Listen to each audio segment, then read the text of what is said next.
மிதுன லக்னத்துக்கு இந்த சுக்கிர தசை வந்து எந்த வித பலன்கள் தருதுங்க? Very good. புதன் பார்த்தீங்கன்னா புதனோட வீடாகிய மிதுனத்துக்கு சுக்கிரன் ராஜயோகாதிபதியாக வருகிறார். ஸோ சுக்கிரன் வந்து ஒரு அருமையான ஒரு கிரகம். மேஷ லக்னத்துக்கும் ரிஷப லக்னத்துக்கும் சுமாரான பலனை பார்த்தோம். மேஷ லக்னத்தோட ரிஷப லக்னத்துக்கு பரவாயில்லைன்னு பார்த்தோம்.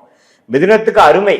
இந்த 4 லக்னத்துல சுக்கிர திசை வரணும்னு சொல்ற ஒரு 4ல் ஒரு லக்னம் தான் மிதுன லக்னம். மிதுனம், கன்னி, மகரம், கும்பம். இதுல மிதுன லக்னத்துல பிறந்து சுக்கிரன் லக்னத்திலே இருந்ததுன்னா டாப். ஏன்னா அவர் நட்பு வீட்டில் இருக்கிறார், 7ஆம் வீட்டை பார்க்கிறார், ஆளே பிரில்லியண்டா இருப்பார். 2ஆம் இடத்துல இருக்கிறது வசதி வாய்ப்புகளுக்கு, பண போக்குவரத்துக்கு பிரச்சனையே இல்லை, வெளிநாடு வாய்ப்புகள் 8ஆம் வீட்டை பார்த்து கொடுக்கும். 3ஆம் வீட்டில் இருக்கிறது நல்லது தான், தப்பு இல்லை. பகை பெற்றிருந்தாலும் இளைய சகோதர சகோதரிகளுக்கு நல்ல ஒரு அமைப்பு, தப்பு இல்லை. 4ஆம் வீட்டில் இருக்கிறது சுக்கிரன் நீச்சமா போனாலும் திக்பலம் பெறுகிறார். ஸோ அதனால சுக்கிரன் நீச்சம் வந்து பங்கமாயிடும், நீச்ச பங்கமாயிடும், பிரச்சனை இல்லை.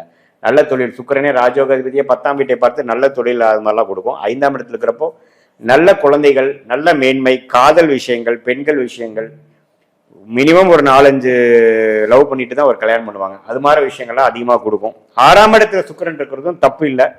கடனை கொடுக்கும், வம்பு வழக்குகளை கொடுக்கும். பட் இருந்தாலும் ஷேர் மார்க்கெட், ஸ்டாக் மார்க்கெட் அது மாதிரி விஷயத்துல அதெல்லாம் கொஞ்சம் பணத்தை கொடுக்கும். 7ஆம் இடத்துல இருக்கிறதும் தப்பு இல்லை. காதல், திருமணம், மனைவி விஷயத்துல நல்ல மனைவி வந்ததுக்கு அப்புறம் டெவலப்மெண்ட் அது மாதிரி கொடுக்கும். 8ஆம் இடத்துல இருக்கிறது பார்த்தீங்கன்னா ஷேர் மார்க்கெட்டு அது மாதிரி, அப்புறம் அப்பா மூலமா சொத்து, மனைவி மூலமா சொத்து, அடுத்தவங்க மூலமா பணம், கூட்டு தொழில், இதுல எல்லாம் ஜெயிக்கக்கூடிய அமைப்புகள். ஏன்னா 8ஆம் இடமே பார்த்தீங்கன்னா மறைமுகமான ஸ்தானம். 8ல் ஒரு சுக்கிரன் இருக்கிறவங்க பார்த்தீங்கன்னா பல சோர்ஸ் ஆஃப் இன்கம் இருக்கும்.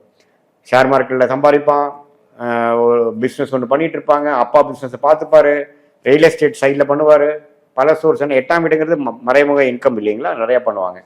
அதே சமயத்தில் 9ஆம் இடத்துல சுக்கிரன் இருக்கிறது டாப். அப்பாவுக்கு நல்ல யோகம், அருமையான விஷயங்கள் அதெல்லாம் உண்டு. 10ஆம் இடத்துல உச்சம் பெறுவது அருமையான தொழில். தொழிலில் ராஜயோகாதிபதி இருக்கிறது எப்பவுமே சூப்பர்.